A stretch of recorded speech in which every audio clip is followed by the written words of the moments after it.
Terminada la guerra, Juan Manuel arrendó unos bancales y los sembró de cebada.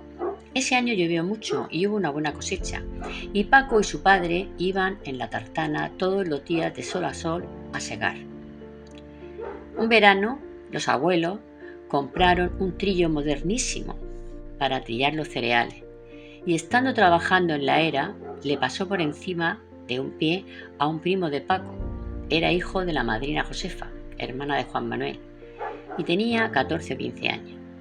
El accidente le destrozó el pie, y como no había antibióticos ni medicina apropiada, después de estar muy enfermo y sufrir mucho, terminó muriendo.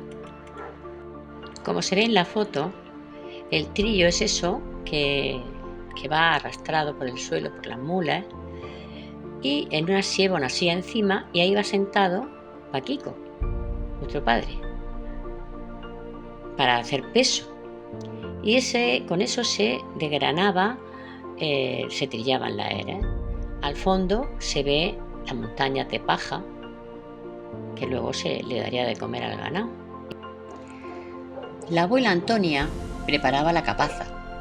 En ella se ponían aquellos alimentos que se comerían durante el día, en la siega: pan, tomates, algo de fruta, un poco de queso, a veces un frito de tomate y pimiento con cebolla, y algo de carne, otras veces unos huevos duros. Y el botijo. No podía faltar el botijo. Puesto a la sombra, hacía un agua fresquísima y purísima. Tras la dura jornada, se sentaban a comerse las viandas que compartían unos con otros, para reponer las fuerzas que tanta falta le hacía después del duro trabajo al sol, pues la siega siempre es en verano. Y los domingos, después de una dura semana de trabajo, pues se ponían guapos, se ponían sus mejores galas y salían de paseo a la feria, a la misa y a donde hiciera falta. Había un cine en Balsicas, precisamente de los que luego serían los abuelos maternos. Desde el bancal, donde trabajaban desde por la mañana hasta el atardecer, se oían las películas que ponían en el cine. Especialmente, Paco recuerda las canciones de Jorge Negrete, famoso artista de la época.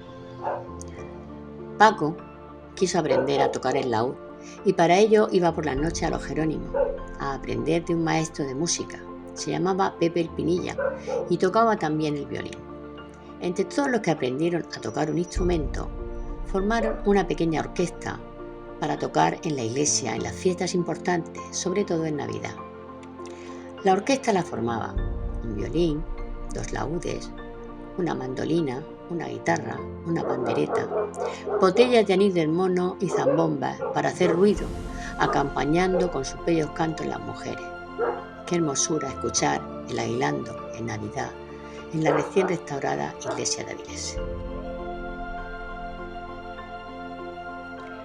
Paco siempre tuvo inquietudes intelectuales y un afán de aprender cosas nuevas, sobre todo los últimos descubrimientos e inventos.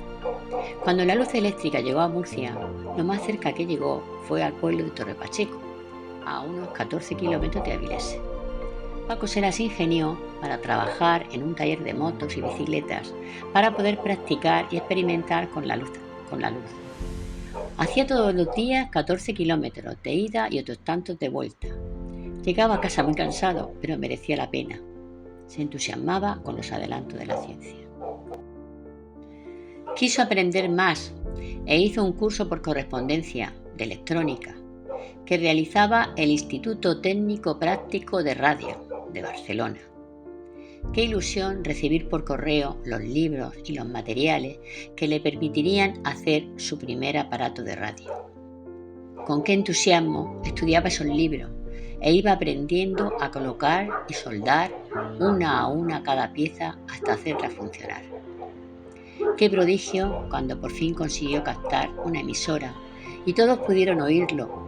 La emisora era aquí Radio Andorra, y el lugar donde se hizo su primera radio fue en Los Roses. Era el año 1945. Paco tenía 16 años. Un señor de Torre Pacheco le encargó una radio y pagó el dinero de los materiales. Las dos hijas de este señor le sujetaban el chasis para que él pudiera atornillar las piezas. Pero este hombre solo pagó el material, no la mano de obra. Le costó 1.500 pesetas de la época, pero la radio valía unas 4.000. Se hacía 28 kilómetros todos los días durante un año. Llegó la hora de hacer la mili como a todos los muchachos, y gracias a que había estudiado electrónica, fue a Transmisiones. Primero marchó a Valencia a profundizar en sus estudios y de allí pasa a Cartagena como especialista ya en transmisiones. Por privilegio podía ir vestido de militar o con un mono azul. Cuando empezó era hacia el año 48, tenía 19 años. Fueron 3 años de servicio militar y al final, cuando ya llegó a Cartagena, ya era especialista en transmisiones. Hubo un accidente en ese tiempo que fue que en una emisora que llevaba alta tensión lo tiró al suelo y se electrocutó con ella. Aquí podemos ver cuando está en Valencia con sus compañeros de mili.